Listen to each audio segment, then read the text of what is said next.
WCEG.radio.com. And remember, the platforms are multiple on different topics, and you can visit us on WCEG Network. On YouTube, you also can go to Facebook, Instagram, and the different platforms like Smart TV, Roku, and you can look in us on Google too, so you can see all the platforms we have. Um, Today we have an interesting topic as always for the interest on the community. And I have a guest. My guest is Sonia Osorto. And remember, always the opinions, suggestions, or comments for this program is responsibility for the presenters and guests, not for the WCEG.radio.com. Thank you for being here. Sonia, can you present to the audience, please? Yeah, hi. Good morning. It's a pleasure to be here, Ramona. Thank you so much for having this space for us. My name is Sonia Osorto. I am a paralegal and a DOJ accredited rep. I work in direct services and have maybe over 10 years of like immigration justice experience, advocating in different spaces, from general to very like niche case knowledge. Thank you, Sonia. So today I want to clarify. Today we are not giving legal advice and we are not attorneys. We just are talking about our experience and what we are looking outside in the communities. So the whole community, immigrant community, non-immigrant community, can be aware what is, the issues that are happening in the communities and request respect and also understanding for all of you, each other. So first I want to talk, I've been listening, we all have been listening these changes on policies on immigration. There is one, and I want to talk general because there is not certain how to apply the legal policy.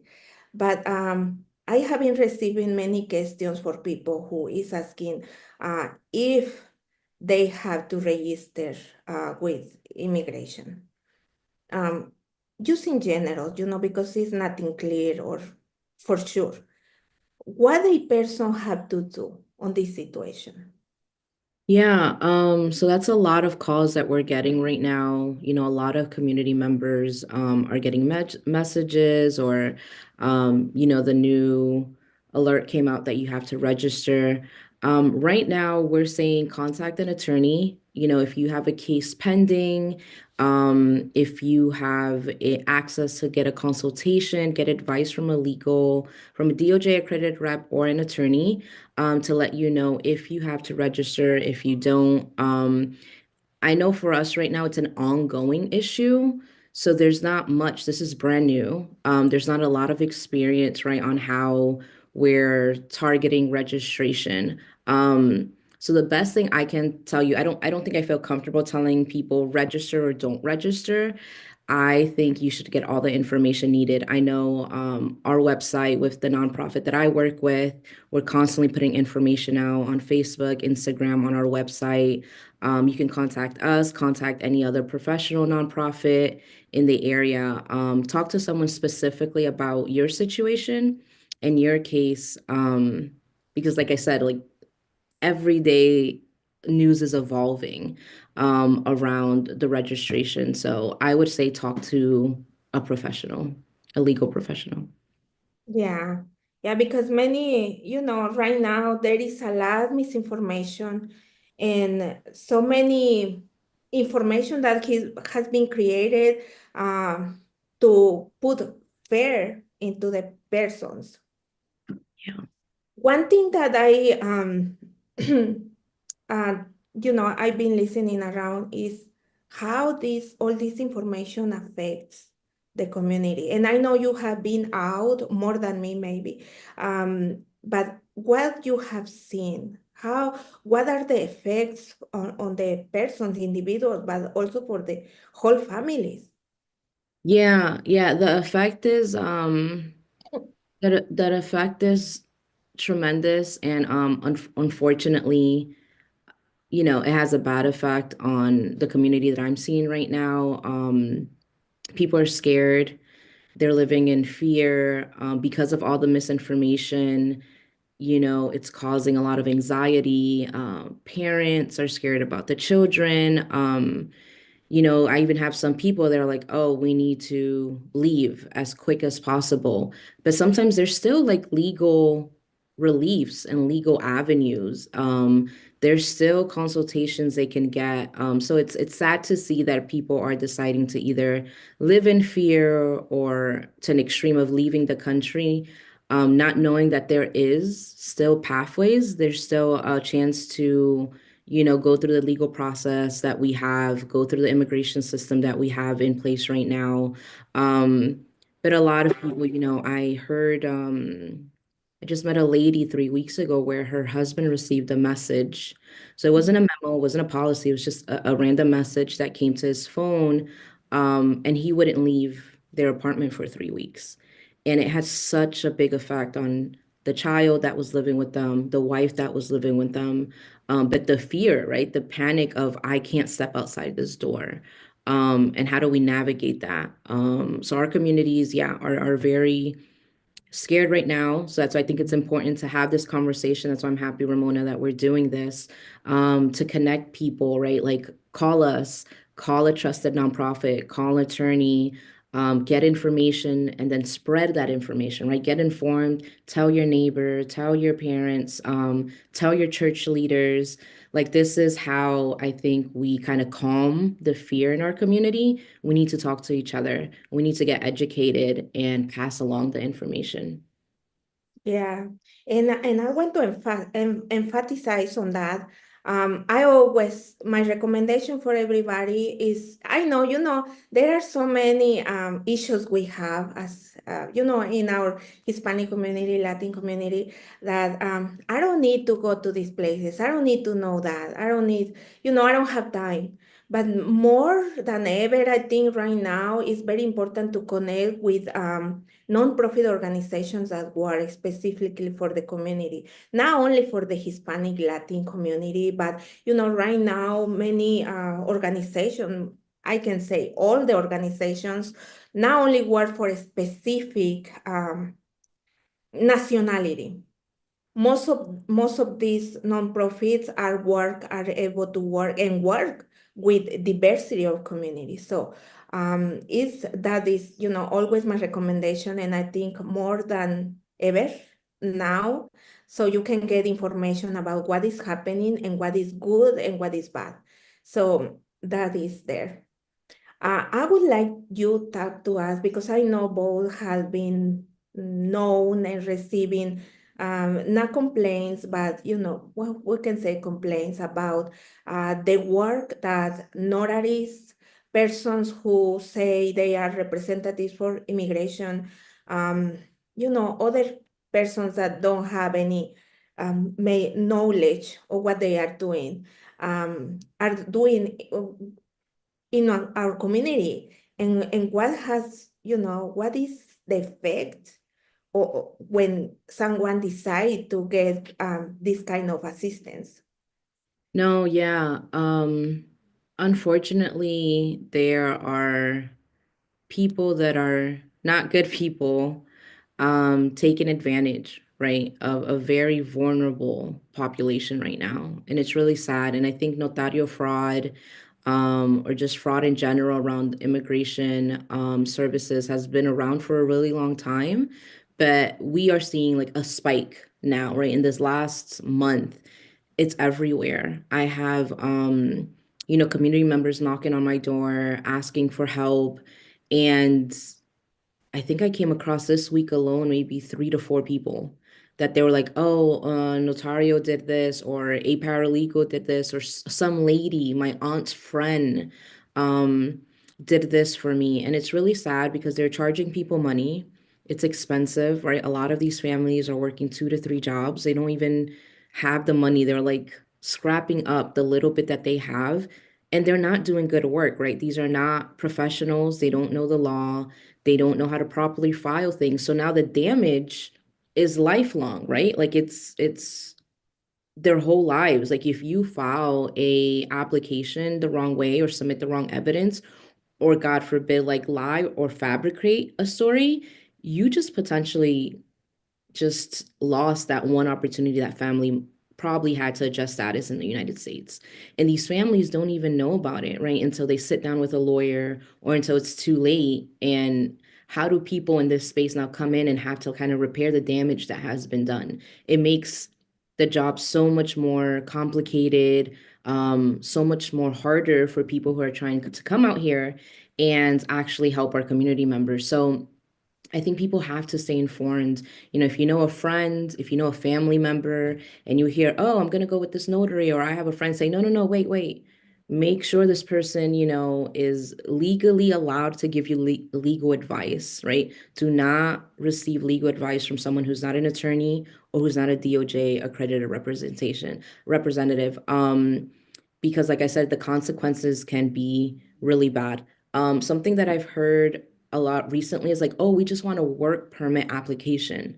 There's no such thing as a work permit application, right? There's no application that exists right now that you're like, oh, I can come to the United States and fill out this form and I'm gonna get a work permit. Now there is a work permit as like a two-step or a three-step of a process of another form that you can file. There's actually a couple of forms that you can fill out if you have that relief, if your case is, true and you have evidence and you qualify for it, that could potentially down the step be something. But that's how they're getting people, because our community is scared and they want to work legally. They want to drive legally. So there's a lot of people taking advantage of them, telling them what they want to hear, charging them money, and not even probably realizing the consequences that they're having. So our community has to be really careful right now. Really, really careful.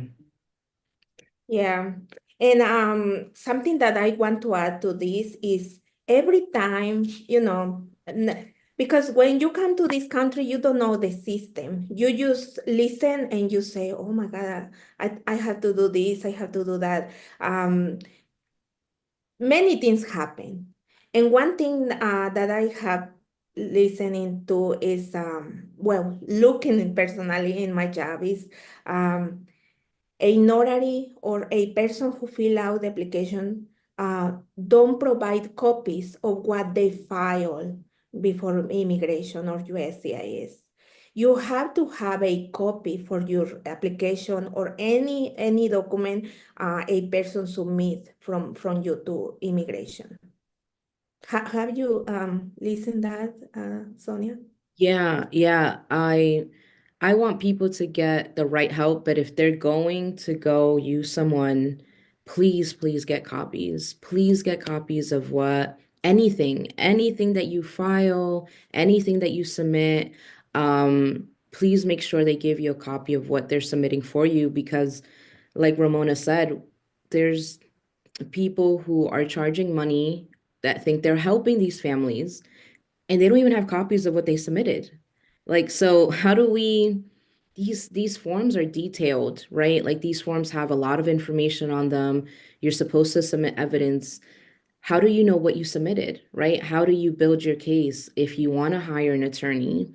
How does the attorney help you if they don't know what's on the application, if you don't have a copy of what they filed? How does an attorney know that something it wasn't you know, submitted in a frivolous matter, right? Like these are all very, very important questions, and it's sad. It's sad to see that they're not even getting copies sometimes of the documents that they paid for and a service that they paid for. Or sometimes what I hear is, well, you have to pay for a copy. I'm like, oh man, come on. Like they paid you for the service already. You're not even doing like the greatest job and now you want to charge them for a copy of their own paperwork. It's sad. It's really sad right now, that our community is getting taken advantage of. Mm-hmm. Yeah, it is. And concerning because, do we? that you don't have any copy of the documents, you don't know what you submit and how you're gonna argue something that you don't know. So, and leaving these issues, I would like to pass and talk a little bit about, I know you have been working, I have been doing it on the past, but how, when a person go to detain and then detained by immigration, um, what is the advice or what is the process or what? Yeah, because many people don't know because on this situation is very crucial the time. Can you talk a little bit about this, Sonia, please? Yeah, when someone's detained, you mean in ICE custody, right? By Yes. ICE, detained by ICE. I can't even imagine. It's really hard, right, for the family. Your loved one got detained and right now, capacity is a thing all over, right? Like with nonprofits, sometimes with attorneys, but I would do your research now. If there's a family member in risk of getting detained, have a list of numbers that you can call. All right. I would call an attorney right away, call a nonprofit right away. Only because your loved one was detained does not mean they can't come out. There is bond in immigration proceedings. So there is bond for an ICE center. So to start the bond process, you would want someone to start that really quickly. As soon as they get detained, try to get as much information as have their name, their date of birth, what country they're from. They're going to need that to look them up in the system, right? You want to be able to get as much information as possible. There is an ICE locator website that if you enter the full name, the date of birth, and the country of where this person entered, you could find them, like what location. In Georgia, we have right now two ICE detention facilities, one in Folkson and one in Stewart. You can see if they took them to another state, right? Louisiana or Florida, because there's many detention centers around the United States. Um, so I would either consult a nonprofit to see if they can help you with the bond process or a private attorney. I know there's some conversation going on. Nothing has come out yet, but I know there's conversations of creating a packet for community and family members to do it yourself. Kind of like, how do I do a bond by myself? What are the papers do I need? Who do I need to contact? Is it the ICE officer? Where is this person going to live if they're released, right? Is there any criminal records, letters of recommendation of support of saying, hey, this is a helpful community member. This is a father, this is a husband, this is a brother. He works, he goes to church, he volunteers. So letters of like speaking about who this person is to the judge when they have to determine the bond. Um, Also any birth certificates, right? Like identity documents. So I think having all that now before an actual they detain someone would be smart, and try to gather all those papers very quickly. And like I said, try to talk to a lawyer, try to talk to a nonprofit who can help you. And Ramona, I think I'll keep you updated if those conversations of doing a do yourself packet so that families kind of know like what if I can't find an attorney, what if I can't find a nonprofit to help me because of capacity, or sometimes it's expensive and the family goes, what if I can't find the money? Maybe that would be another avenue of them actually starting the process by themselves. But yeah, if someone gets detained, I think that would be my recommendation. Gather all important documents, have a list of attorneys and nonprofits that you can call right away, so that they can help you.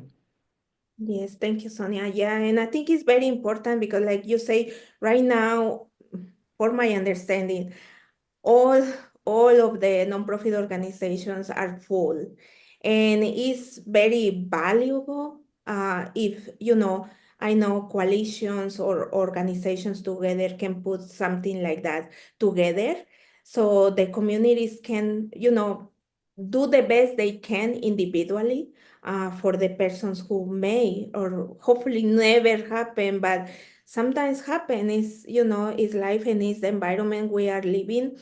And again, is the importance to have the right information, the importance to get together with people that have the experience and the knowledge, not only a person that, like you say, my neighbor told me she has a friend and I'm going to consult with that person. And always remember, there is a lot happening, but you have to, it's every time I say, even myself, I feel so, bad and crazy myself. But in times where are crazy and so many things are moving so fast in the crazy way, you have to maintain calm. You have to stay quiet and just think, because in the moment you are angry and you are worried and you are desesperated, you do things that shouldn't do, right?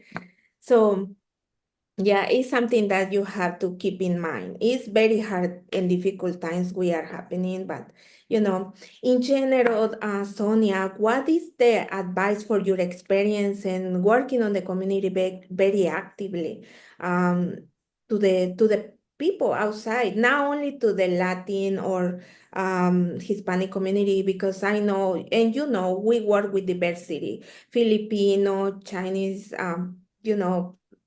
Korean, and many, many diversity communities. What is your advice right now in general, in immigration, but also, in other settings? Yeah, I think I think of two different kind of populations of people, right? I think of people maybe like me, like my family and some of my family members who want to help, want to advocate, want to learn more. To people like that, I'm saying get involved, right? You don't need a legal background. You don't need an immigration background. You don't need a policy background. If you're kind of see the fear in the community and want to help out, plug in. A lot of nonprofits have a lot of different ways where you can help volunteer. I know there's social visits to the detention centers to go visit some of these detainees. Sometimes they're detained 2, 3 years without seeing a single person in 2, 3 years, totally confined. So there's social visits that sometimes, we organize to go visit them and say, hey, you're a human, right? Regardless of policy, regardless of political climates, you're still a human being. I would love to say hi and have a conversation with you.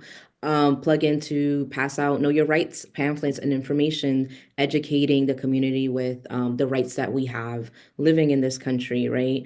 um, to my community or our community and our diverse community out there that might be affected and there might be a lot of fear, like, do I travel? Do I not travel? Do I adjust my status? Do I become a US citizen? I've been a resident for so many years. Am I scared? Immigration affects so many, right? Not just like your stereotypical image of what an immigrant is, but like immigrants in so many diverse, right? The immigrants population that have come here with student visas in our universities right now, right? Our Muslim community, our African American immigrants who identify with other parts of this. It's diverse, like you said, right? Our Asian population, our Latino population, European migrants that are coming over. I I think my advice is get the knowledge, plug in, do your research, ask questions, send that email, do that phone call, show up to workshops, because I think that's where like education is power. Let's get educated on what's actually going on, what can we do, what can't we do, what's the best way to face certain situations. So yeah, I would say to the people who can help and join kind of this movement and join in helping plug in, and for our community who is affected by it, try to remain calm, try to keep hope. Let's, help each other, have conversations. Yeah, I think that would be my overall advice. Thank you, Sonia. It's a very valuable, just in general provide some kind of light information, so people can know where they can go. Very important. And just quickly, you mentioned something because I know this issue is happening. People who are green card holders and are traveling. What is happening with that? Yeah, we're seeing a lot of different things. We're seeing videos, we're seeing some people go viral. There's been some cases as long as you have a valid green card and everything's good, you should be able to travel back and forth as you always have. There has been a little bit of noise around Homeland Security kind of asking additional questions, some people giving up their electronics willingly, asking to be searched, or maybe a second or third search. I would say talk to an attorney, talk to before you travel if you're worried. Um, get informed of what your rights is. Am I allowed to remain silent? And do I have to give my electronic device? Kind of do research around the law around it. Maybe be careful, right? What's on your phone before traveling. Is there anything that you're concerned about? Like having kind of that conversation with yourself in case you are questioned when traveling. And I would say talk to someone. I don't know if we've posted something on our Instagram. I'm gonna check. Because they're all rights, right? You do have rights when traveling. And kind of being informed what can either Border Patrol or Homeland Security, what can they do at that moment, right? My understanding is that they can ask for your phone, right? They are allowed to do that. Um, Now be careful with unlocking it, right? You don't have to unlock your electronics if you don't want to. So be careful with the face recognition because sometimes, someone just puts your phone in your face, it's going to be unlocked whether you consented or not. So I know a lot of people are moving to like a passcode because it is your privacy. So kind of, but remain calm in those situations. I say get informed before you travel in case something does happen, so that you can remain calm. You thought about this, you made a plan. If they do decide to confiscate your phone, which they can for a couple of days to investigate or they want to research more, kind of be prepared of like, will I lose my phone for a couple of days, a couple of weeks? Any important information that you might need, right? Business contacts for work or school or kids information, any sensitive information, kind of be mindful of like, can I lose this? Do I have it somewhere else stored at home? In case they do want to confiscate like your electronics. But legally, you're allowed to travel. You're allowed to, come in and out of the country. The same as just being mindful of what can happen now. Mhm. Yeah, and I want to add this that I just learned in one of the trainings that there is an application where you renounce to your legal status in the United States. So don't sign anything that you don't understand. Don't sign a form, immigration form, if you don't know what is that. So that is, I think, the final recommendations and information we have. So now we're gonna take a time, Sonia, to talk to our Latin and Hispanic community in Spanish, and most communities, because right now many people speak a lot they speak Spanish. So, um, Sonia, muchas gracias por estar esta mañana con nosotros. Y como saben, muchas gracias a nuestra audiencia latina e hispana por estar esta mañana aquí. Hoy estamos platicando sobre las preocupaciones que están pasando en nuestra comunidad respecto a los diferentes cambios migratorios, regulaciones. Y voy a empezar, Sonia, yo sé que tú sabes, en nuestro trabajo todo cambia, cada semana, cada 3 días, todo cambia. Pero ¿nos puedes platicar un poco sobre la registración para migración, para inmigrantes ajá. Ya, gracias, Ramona.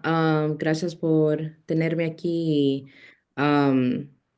Bien contenta de informar a la comunidad. Creo que las conversaciones que estamos teniendo son súper importantes ahorita, especialmente en el clima que estamos ahorita. So, sé que sí salió, ¿verdad? Una memo que ciertas personas se tenían que registrar. Mi aviso es que siempre hablen con un abogado, especialmente si tienen un caso pendiente o no están seguros.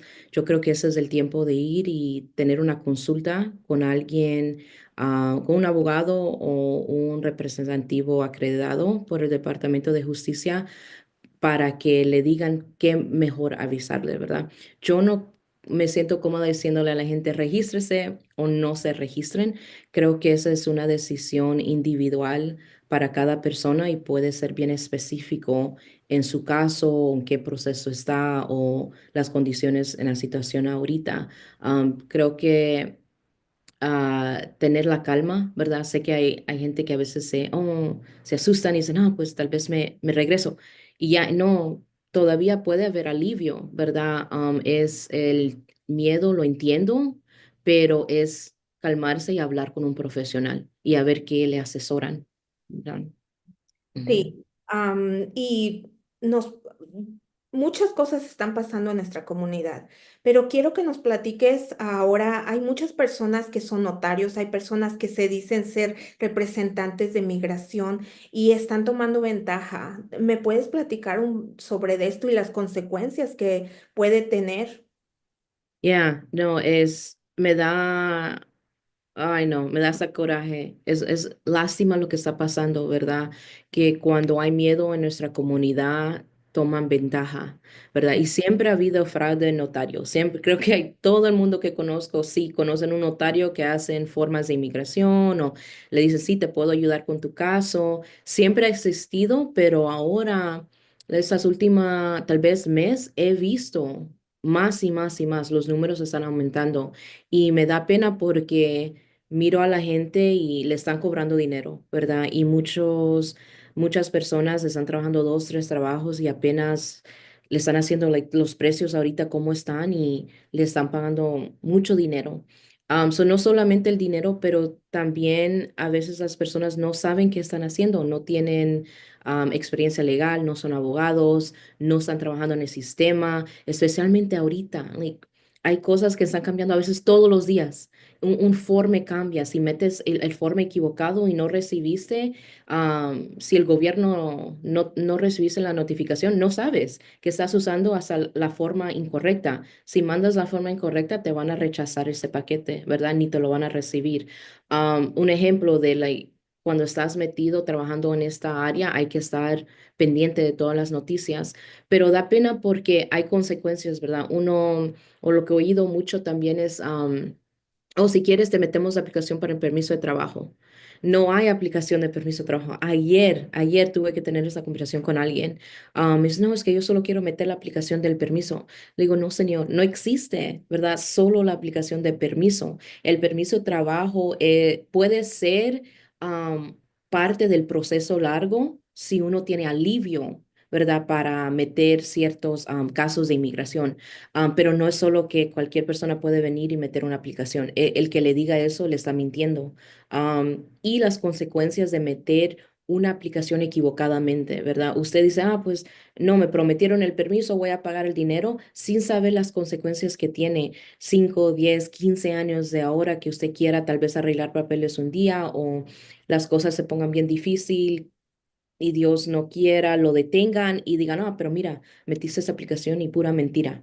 Y usted ni sabía, ¿verdad? Usted solo porque le mintieron, le tomaron ventaja, am, no ahora tiene que lidiar con las consecuencias. Yo le digo a la gente que tenga mucho, mucho cuidado, que por favor vaya a un abogado. Hasta con abogados hay que tener cuidado qué tipo de abogado, ¿verdad?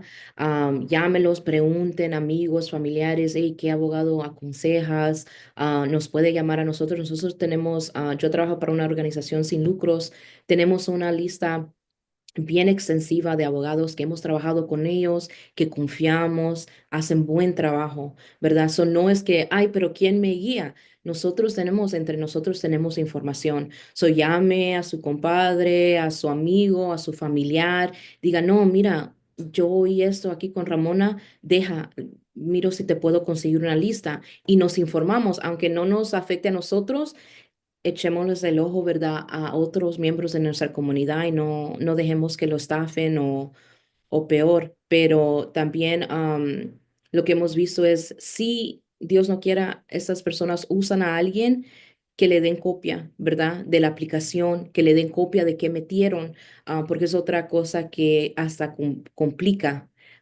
Sea que usted quiera contratar a un abogado más adelante, el abogado se le va a hacer súper, súper difícil, casi imposible.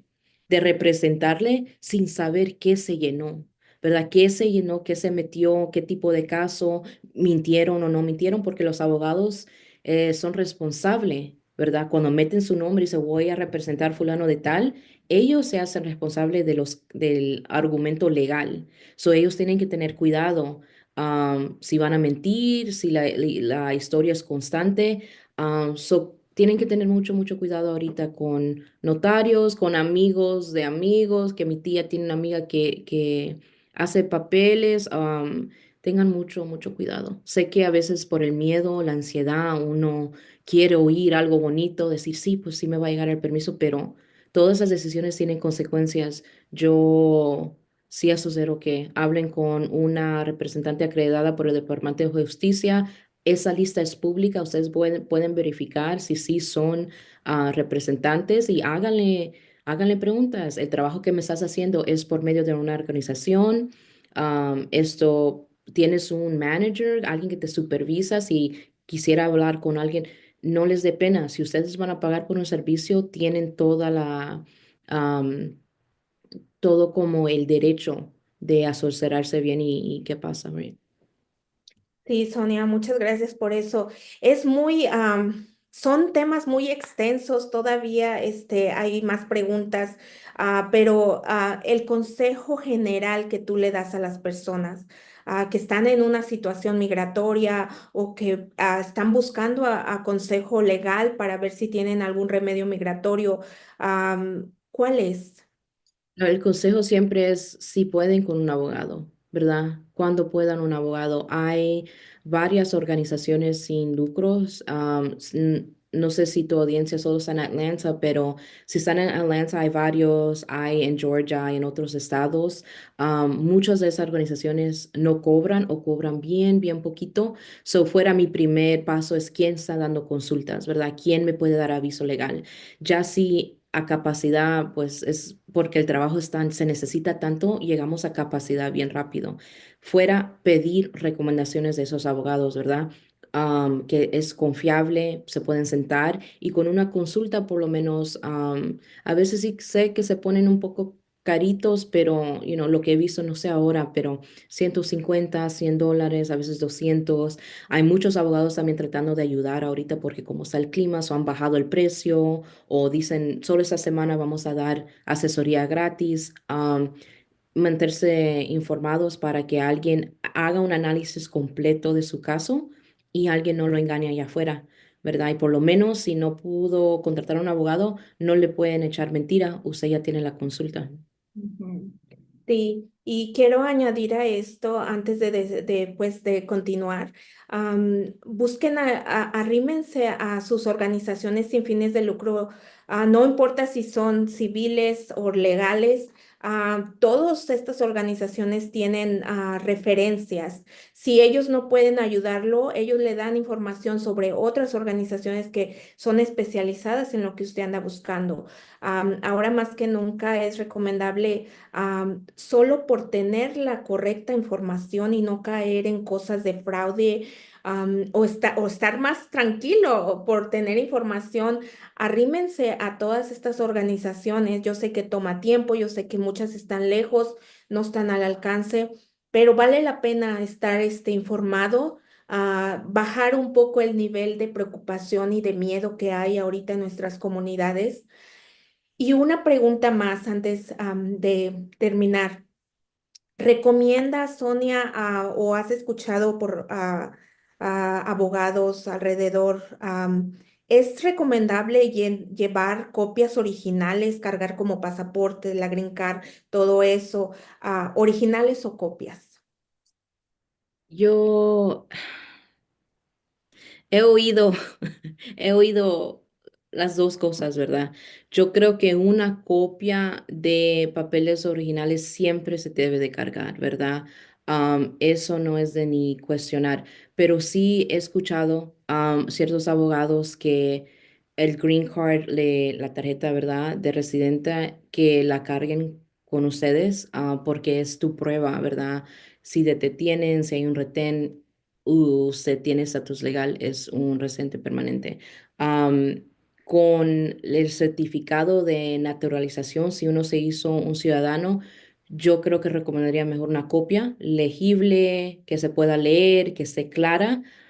El miedo mío a veces es que si uno carga la certificación legal, la original, si se la quitan, ¿cómo de ahí usted comprueba, cómo compruebas que sí eres ciudadano? Con otros tipos de estatus, como a veces sé que hay gente aquí con TPS, sé que hay gente aquí que hay una aplicación pendiente, ¿verdad? Sea una visa U, un asilo, cargan su permiso de trabajo, que el permiso de trabajo tuviera que ser suficiente si los agentes están bien informados, que uno solo obtiene un permiso de trabajo cuando hay algo ya pendiente y están tratando de hacer el proceso legalmente y correctamente, ¿verdad? Pero yo cargaría copia legible en color de los documentos importantes. Like, mira, esto se aprobó o esto... eso tengo pendiente, información de su abogado también. Lo que hemos hecho mucho es que si usted tiene abogado, el G28 firmado por usted, el G28, el G28 es el documento que le da permiso a su abogada o abogado representarlo en las cortes o con inmigración o con un oficial. Cargan una copia para decir, mire, contacten a mi abogado. Aquí está el papel legal.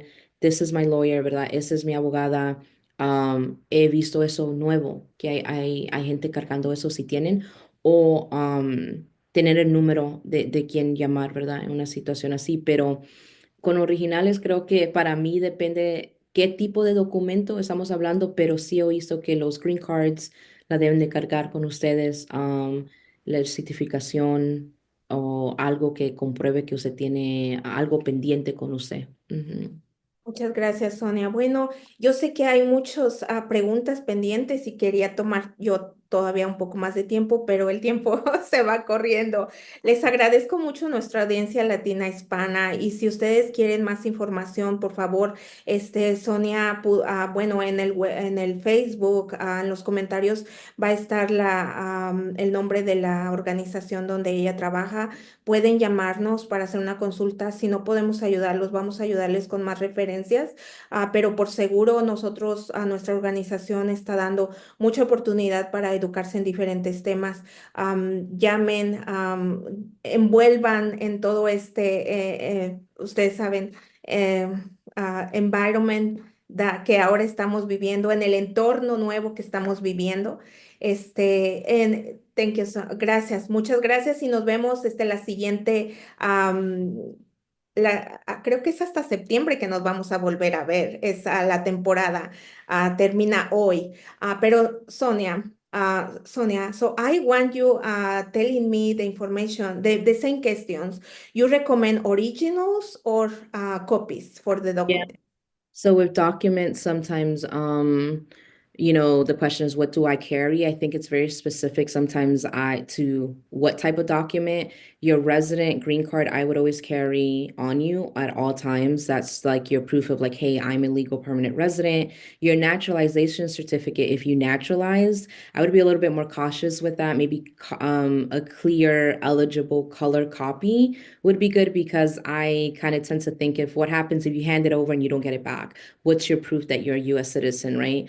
Any other status like TPS or asylum or DACA, your work permit, if you have one, should be enough to kind of prove, hey, we have something pending, but maybe printing out proof that something's pending or a G28 if you have a lawyer, right? Carrying your G28 with you and saying, hey, I have an attorney, please talk to him, please talk to her. But yeah, always carrying something on you. Thank you so much, Sonia.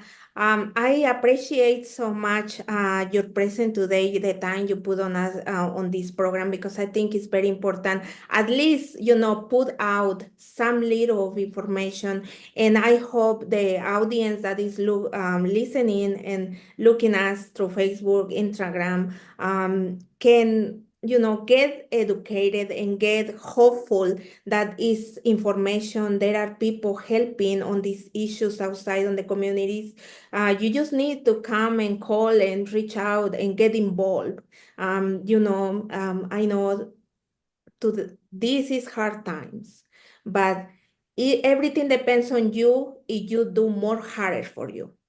So just go out, research different resources. And I appreciate it so much. I hope everything gets better. It will. It's gonna take time. It's just, experience and things that happen is life.